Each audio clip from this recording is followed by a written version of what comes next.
All right, so up next we have one more section before we go to our next break. So I am going to call up our next two speakers, and I am going to be moderating instead of Nathan. But if we could please have Adam Krantz, who is the CEO from NACWA, which is the National Association of Clean Water Agencies, and Walter Marlowe, who's the CEO from WEF, the Water Environment Federation. And we are going to talk a little bit about regionalization, but from the wastewater perspective. As we talked about earlier, wastewater has definitely crept into our conversation, but often because there are so many, you guys can come up to the front. Often because there are so many water systems, and you heard Brooke's presentation, water was really the focus. We wanted to make sure today that we didn't just talk about water, but that we really talked about some of the unique challenges we see in wastewater and some of the solutions there.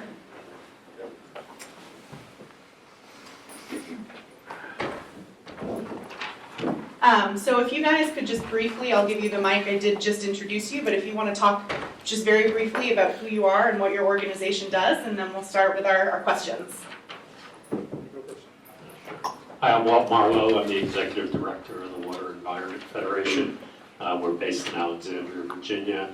We're kind of a professional association of 35,000 individuals who work in the wastewater space, everything from engineers, consultants, people work at large utilities, small utilities, service and product suppliers, pump manufacturers, the whole gamut of the space. So our members are really concerned about clean water and protecting the public health and everything that goes into that.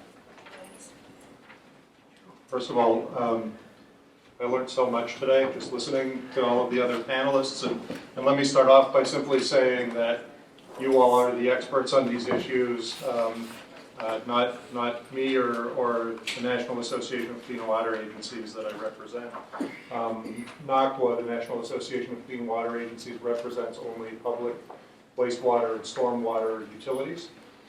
By and large, we have been looked at as being sort of the representatives of the larger municipalities, if you will, counties, cities, etc. On wastewater issues, we are primarily an advocacy organization, and we work centered in Washington, D.C., so we work a lot with Congress, U.S. Environmental Protection Agency, USDA, other federal agencies. But increasingly, what we found from our members when I took over as CEO 3 or 4 years ago was that what they really wanted was sort of a utility executive peer-to-peer exchange, if you will, for utilities of all sizes. And so we began to accept and recruit smaller utilities as well into our association on a subscription basis that was subsidized by the larger utilities. A lot of this grew out of Flint and other issues where sort of writ large reputational issues became water sector wide. It didn't matter if you were large or small, and the goal was not really to consolidate, if you will. The goal was really just to share best practices and resources in a way that would sort of lift all boats, if you will, in the rising tide. And since that time, we've added, I think, close to about 100 what we consider small utilities, which are population service base, population bases of $75,000 or less in terms of their service areas. And they go all the way down to 1,500, or 2,000 population served. So it's a broad range, and now that accounts for about 40% of our members in terms of number. It's been a really sort of interesting trend to see, and a lot of benefit, I think, going back and forth. The large folks actually learn a lot from the smaller utilities. We're doing a lot of very innovative things with less resources often. So it's both ways. It's not one way or the other. Great. Well, thanks to both of you for being here today. So the first question that I would love to hear your thoughts on, we talked a little bit about this earlier, but oftentimes, folks think that wastewater utility regional collaboration is an easier sell, that wastewater is maybe not as controversial as some issues around drinking water. So do you agree with that statement, and why or why not? Sure, I'll try going first. First, I think it's kind of an interesting theory because I think that anybody who deals with any kind of long-term management challenges or some of the financial planning that comes with whether it's drinking water side or wastewater side, knows that these are challenging problems and they're not easy, no matter what your utility is. I think sometimes we may think, because out in the public, drinking water may be first in mind. People realize, oh, well, once I flush the toilet, I don't know what goes on with that, and I don't want to know. So from that public perception, there might be a little bit that the drinking water side is more difficult than the wastewater. But I think clean water agencies, they have the same challenges with the local and regional stakeholders that may be impacted by the governance structure or service delivery structure. We heard all that mentioned earlier today. I think both of the agencies rely upon a lot of the same kind of core components to ensure that they have sound operation. We hit on a lot of those this morning: well-maintained infrastructure, reliance on ratepayers to support operations and long-term investments, the need to access infrastructure financing sources, which we just heard from, the regulatory compliance issues, and a big one, that I know WEF is very much focused on is that workforce development and what's happening with this gray tsunami that we're all facing right now. So kind of WEF's position around regionalization or consolidation or privatization or pretty much any kind of ization that you could think of. It's a tough decision, and you really have to do your diligence and really look at all the possible options that are out there on the table, do a thorough examination of those, and then really see what options are the right fit for the region that you're talking about. There's no one-size-fits-all single right answer to this kind of a challenge. And most importantly, again, this was discussed on previous, you really need that robust public and stakeholder involvement to come up with the best solution that fits that location. Yeah, I think Walt got it pretty much exactly right. I would only add a couple of things. I sort of do think it's easier on the wastewater side, a little bit, and I think some of that is a couple of things perceived to be more of a service than a commodity, right? And wastewater, that just makes things, I think, a little bit easier potentially to work together, and Walt's exactly right, not necessarily on regionalization writ large in the sense of consolidation, right, all the way through the systems, but just in terms of the regionalization in the soft sense of collaboration and being able to share certain practices, right? I mean, it is crazy. I mean, I think it's a little bit crazy. Maybe you share this view, maybe you don't. I'll throw myself out here a little bit, but 55,000 drinking water utilities, 15 to 16,000 wastewater treatment plants across the country. There has to be a whole lot of inefficiency associated with that. Not to say they're not well-run or well-run given resource constraints that they have, and at times, I'll say this, whether you're a private sector run utility or a public sector run utility, sometimes you run them really well, sometimes you run them poorly. A lot of folks in these utilities are somewhere in the middle. But that sheer number alone indicates that there has to be a huge benefit to collaboration. The other thing on the wastewater side that's a little different on the drinking water side is we really don't face quite as severe a pressure of privatization, right? Which should allow us at least to get together as a sector on the wastewater side to collaborate, right? We're not sort of playing defense in quite the same way. And we also have, I think, some additional funding opportunities from the federal government given the sort of nature of how regulated we are. That's starting to change a little bit on the drinking water side with PFAS, lead and copper, and some other things that have erupted more recently. But we need to be able to leverage our capacity given the regulatory challenges that we face. So Walt, you had mentioned the tsunami of gray tsunami. So one of the things that we've talked quite a bit about today is drivers and tipping points and some of the things that really get people to take the step to regionalize or partner with others. So you already mentioned lack of operators. We've talked about a number of the others. Are there any drivers that you see as being especially unique to wastewater, or anything that you see as being the most common among wastewater systems that decide to partner with others, whether that's informal or more formal partnership? I think we hit on a lot of them. Certainly the financing compliance obligations. Those are huge. I think one opportunity that may be unique to the wastewater side is the increasing view, of the total life cycle of water, one water concepts, and viewing wastewater as an asset now, and trying to turn it into business models that turn that, just something that we're trying to dispose of and get rid of, to something that actually has value and that we can build some business models on. When I think about regionalization, there's certainly some opportunity for technology.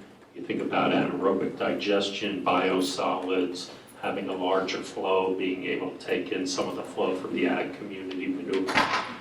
There's greater scale of efficiency there as biogases, energy development, land application, and biosolids. So I think there are some unique business opportunities on the wastewater side that we can be looking at too.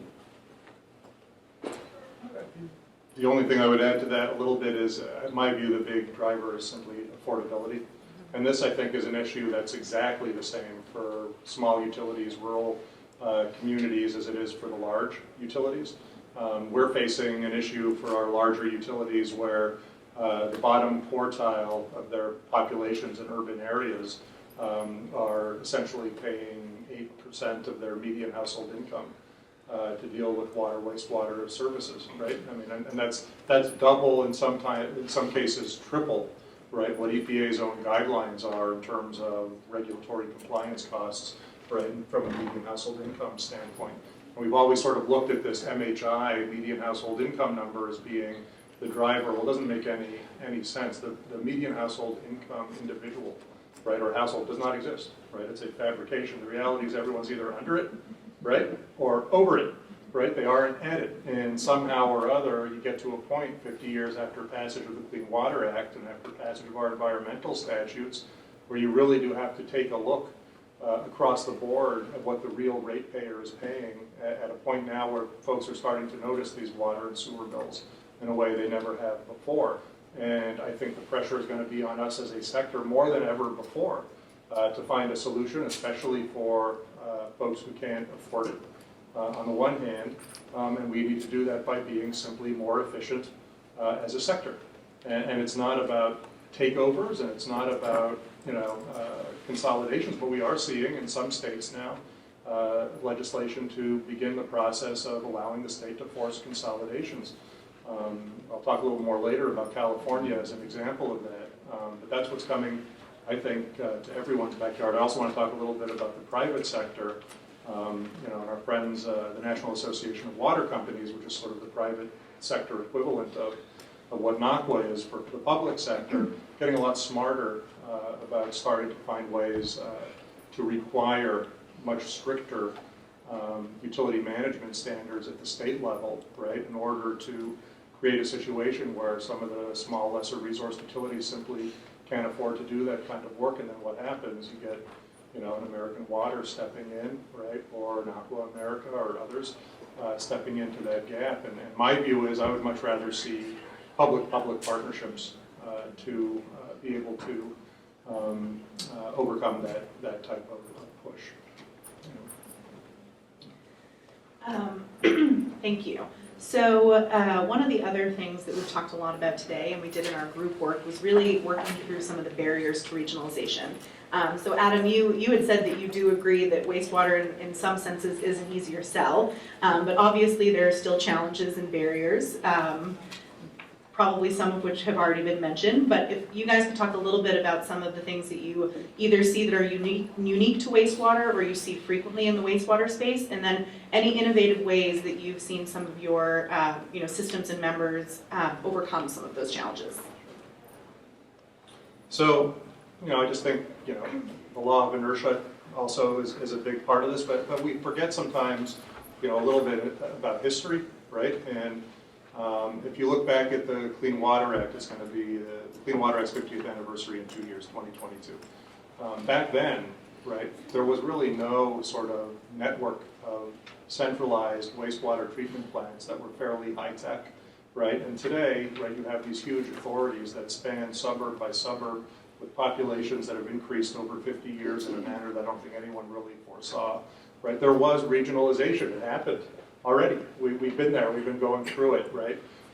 So the barrier now is somehow, I think more psychological in some ways. I think it's distance, right, in other ways, and I think it's also definitional. I don't think we're great at describing and defining all of the different variations of what regionalization or consolidation can mean. So I congratulate RCAP on its document, that it just announced today. I think it's a great addition to this discussion, and I've been shocked to see how much is actually, already out there on this issue, despite being in the sector for 20 years and working in the sector for 20 years. So while I see barriers, I don't think any of them are particularly unique or interesting, to be honest with you. I think they're just the normal, it's true in the association world too, right? Where we have however many associations, right, representing the water sector at the state level, the regional level, the national level, all sort of doing our own thing. And if you talk about, mergers or whatever, people's heads explode, right? And understandably so. It's just the way things are often very hard to just simply overcome psychologically. What I think we're starting to see in an interesting way are states and the federal government to some degree putting their toes in the water to begin to push a little bit harder where they haven't seen that before. And I just want to stop on one thing. I just thought one of my former employees moved to California recently to go work for the State Water Resources Control Board in a new department that they're setting up to pursue legislation that passed at the state level to be allowed to essentially force consolidation of drinking water and now wastewater entities. They amended it to include wastewater systems as well. So to date, they have been able to oversee 38 consolidations. They are hiring 70 more people into that division, okay, in order to be able to advance the agenda of consolidation. California is the state. Talk about 55,000 drinking water utilities and 15 to 16,000 treatments. California has a lot of them, right? That's a big percentage of what we're talking about here. So they're seeing this as a problem. They're seeing it as a compliance issue, consistency issue. And all I can say is, in talking about coronavirus here today, and articles have been passing over the transom and on my email about how it could be aerosolized in wastewater, and it's a great concern, and people aren't thinking about this and what happens with overflows and everything else, right? These are real issues as these things grow more and more complex. The PFAS issue we just heard in terms of well water and concerns with that in Massachusetts and New England and some of the Great Lakes states as well, and even out west. All these things are very complicated. We need to have, at some point, the public's going to want to have the capacity to monitor all of this stuff, right? To actually have real-time information on it. We're moving into a digital age where I just don't think the concept of 55,000 drinking water utilities and 15, 16,000 POTWs is going to be able to stand any longer. So I think we're going to see some significant change happen. Well, it's a good overview. I don't know whether I have much to add on that. I do think that we often keep coming back to, the Clean Water Act, the Safe Drinking Water Act that enabled a lot of the rubric of how we're operating under today. They define a lot of regulatory and managerial standards. Sometimes how each utility is even implementing, especially some of those managerial standards, can become a barrier into working together. How do you get those into alignment? Although I don't think that's unique between the wastewater side and the drinking water side. So maybe just stop there. So one thing that I think a lot of folks really think about is, water systems working with other water systems and wastewater systems working with other wastewater systems. But I think that there's also a lot of potential for a water system that's nearby to an unrelated wastewater system to potentially partner in some of those informal but also even more formal ways. So if you guys could talk a little bit about some potential benefits you think that a wastewater system could bring to help support a small water system and vice versa. Sure, yeah, I mean, a lot of the basic things we do are the same, whether it's drinking water side or wastewater side. I think there's a lot of potential benefit. We talked about workforce on the administrative side, lab staff and for testing, training events. There could be, economies of scale there. Public communications, community outreach, that's becoming a way more important part. We talked about connecting with stakeholders, there's opportunities there. Someone mentioned earlier about billing, ratepayer convenience. How are we dealing with the customer? Can we get efficiency out of those types of services? Certainly contracting with the consultants, material suppliers, another area. Earlier today we talked about equipment sharing, potentially emergency response, improved planning and maximizing economic development opportunities. Again, we're in a people business here and dealing with municipalities, counties, state level. They have a great concern about economic development. These are good jobs that stay in the community. That's an important message we need to be getting out with the workforce. I think the analysis and adoption of innovative technologies, one of the programs we have at the Water Environment Federation is our LIFT program, where we're really trying to evaluate technologies at a national level and be able to distill that information, get it out to local utilities. Adoption of water reuse and recycling practices, that's continuing to grow in importance. I think Penn State does a lot of leading work in that area. And I guess just overall reduction of overhead costs, and trying to pass those savings on to rate holders, which is hugely important. So can I tell a little joke? Because Walt said everything really smart and very eloquently. I want to tell a little joke. So a burglar walks into a house, right? He wants to steal a very beautiful, wealthy house. He wants to steal all of the valuables that he can find and get out of there. He walks into the house, closes the door behind him. Woo. See? This is why I want to tell a joke. It's like magic. So walks into the house, and all of a sudden he hears a voice, right? And the voice says, "Jesus is watching. Jesus is watching," right? It's like, what is this? He looks around. "Jesus is watching. Jesus is watching." He looks up, and he sees a parrot, right? And the parrot is sitting there going, "Jesus is watching. Jesus is watching," right? And he looks, he looks at the parrot, and he's like, amazed, like, what's going on here? And the parrot just says, "Jesus is watching. Jesus is watching." And then he wants to engage in conversation, like, "Polly, have a name? Polly, have a name?" And the parrot goes, "Moses. Moses, Moses," and the burglar is shocked, and he looks at the parrot, and he goes like, who would call their bird Moses? And the parrot says, "The same guy who would call their Rottweiler Jesus." Anyway, the point being, Moses, Jesus, wastewater, water, whatever. It all comes from the same traditions, the same roots. There is only one water in this country. We've got to get to a point where we understand that. Whether it's wastewater or water, it is the same stuff, right? There is nothing new. The amount of water we have on this planet is the amount of water we have. I would say 45% of my members, we represent the wastewater side of them, our joint utilities who do both drinking water and wastewater. I have many members who are trying to conjoin the utilities, the drinking water utility in a city with the wastewater utility in the city. That is becoming a little more common, I would say. In addition, just on the wastewater side, right, you have collection systems that convey wastewater, right? You have the wastewater treatment plants, you have outfalls that are sometimes run by the same, sometimes they're sort of satellite outfalls, right? You also have stormwater systems now, and S4s, et cetera, right?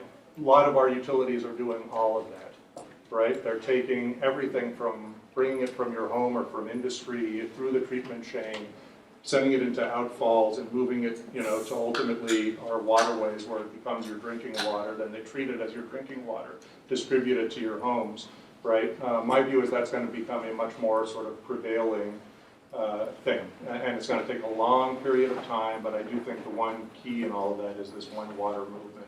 We use words like wastewater. We should never use the word wastewater. There's nothing wasteful about it. There's not an ounce of waste in it. It's the exact same water that you're going to drink tomorrow or even the same day. It's just become silly after a while. So hopefully we can just figure out a way to do it all much more efficiently than we're currently doing. Great. So one other comment that came up somewhat today that we talked a little bit about is policy and how different policies, whether it's local, state, or federal policy, can either inhibit or help to incentivize regional collaboration. So Laura talked a lot about our research paper that we just did that was really community-based. The second research paper that we're going to be doing with our Spring Point funding is all focused on policy and really answering that exact question. The EPA so far has done a really good job of looking at all of the programs across the country in different states that are in place that involve regionalization, and we're going to be really doing a deep dive into that. So are there any wastewater specific examples that you've seen that have worked well, that have really incentivized regionalization, and any thoughts on some potential policy changes at any of those levels that would really better facilitate the full spectrum of wastewater partnerships? I know that you gave the example of California. They've chosen to take the stick approach. I think that it can be effective, but also leaves a bad taste in some people's mouths. So other folks have really taken more of a carrot approach. So I'd love to hear your thoughts on that. I definitely like carrots better than sticks. I joked with Adam earlier today. I say I'm from Alexandria, Virginia, because I don't want to say the line. I'm here from Washington, D.C. But I do think the policy side is really, really important. Today we heard a lot about risk and liability, and we also heard about the concepts of doing safe harbors and having grace periods in the case of utility mergers or regionalization or collaboration. I think that's a really important component in policy that we really need to make sure is out there for folks to move forward. And then back to the funding. I mean, we need the political will to fund these improvements because we need to demand better quality water. I mean, we've heard it today. It's a challenge selling the value of what we're providing as an industry, but we've been so good at it over the years at protecting health that people have taken us for granted. So how do we change that rubric? How do we get our politicians to stand up and demand more, especially as our scientific knowledge gets better and better? We're always looking at the contaminants of emerging concern as well as the existing problems that we're already facing. So that political leadership is really, really critical. Yeah, no, I think that I agree with all of that. I would just add, from a national perspective, look at any other infrastructure sector across the country, right? And you're going to find a federal, state, local share of somewhere around 65-35%, whether it's roads and bridges, hospitals, education. You go down the list of key sectors. The water sector is at 96.4%. Right, 96% local, right, 4% federal. That is just not a sustainable way to engage in something. If you are going to legislate and regulate it, if it is that important, right, that match has to come up a little bit. I'm not trying to say that federal funding will ever be the answer. It won't be. We're not going to move back to a construction grants era style program from 50 years ago, but I do think there are things that we can do to ameliorate that. We heard from folks at Penvest doing great work trying to ensure that there are the lowest possible rates to take out loans with, and also trying to do additional subsidization in key areas. Very, very negative interest loans in some cases where there are pockets of poverty or affordability concerns. I think we need to go, why does LIHEAP, for example, for energy, the program that subsidizes the energy sector, right? $4 billion goes to make sure people can have heating, right, during the cold months and air conditioning during the hot months so that they who are on food stamps, et cetera, right? Take food stamps, another great example. We want people to have food. We don't have people who want water to drink, right? It is a very interesting dichotomy again in how water is treated as compared to other infrastructure sectors. There should be low-income legislation that does the following. In order to charge the true value of water, you have to raise your rates. That's going to obviously impact low-income folks a lot more than it's going to affect the other percentage of your service population. So why can't the federal government do something similar to what they do for energy? Subsidize those who can't afford it in such a way, though, that frees up the utility to continue to charge the rates that they need to charge. And it would bring a state match into the program, too, to get the states to have more skin in the game from a grant component, and it would require the utility to actually move toward charging what is full value of water, full cost pricing, et cetera. Those are the kinds of creative programs that can be done. And our view is the next 50 years of the Clean Water Act, we need to start to evolve into that kind of a space if we're going to see success on things like regionalization, right, et cetera, because the federal government is going to need to get involved because the problems are at that scale, in my view. So I think we have time for 1 or 2 questions before we go to our break. So any questions that folks have? Yeah, so you mentioned a couple of times about policies and legislation, and certainly there have been some states, including Pennsylvania, that have passed fair market value legislation, which is a sort of a very directed public policy. To your point, I think about having private investor-owned systems acquiring municipal systems, so a little bit more of a directed and incentives to the investor-owned to buy. Any comments or thoughts on that? So I'm not 100% sure I'm familiar exactly with the legislation that you're talking about and how it functions.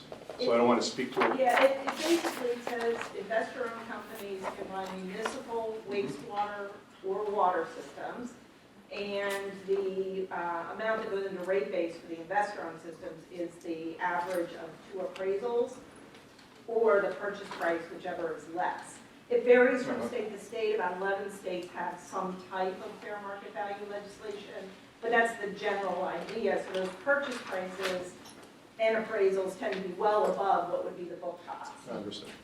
So I don't know if I feel I can speak directly to it from a national perspective. I do know that there's a big movement underway by the private sector, right, to essentially be treated, in their view, equally as the public sector, which benefits from tax-exempt municipal bond capacity. In the clean water side, there is no eligibility for private sector entities to get the SRF, right? There is on the drinking water side. The wastewater sector is different. So I do know from a state-to-state standpoint what the private sector is trying to do in their minds, if they were to talk to them, right, is to sort of level that playing field a little bit by being able to find ways at the state level to either make it harder, right, or sort of raise the bar on municipal entities in terms of proving, right, how they're managing their assets, and to have to do more work on that front that in many instances they may not be able to do or have the resources to do, right, which gives them a foot in the door, or alternatively to try to find ways at the local level,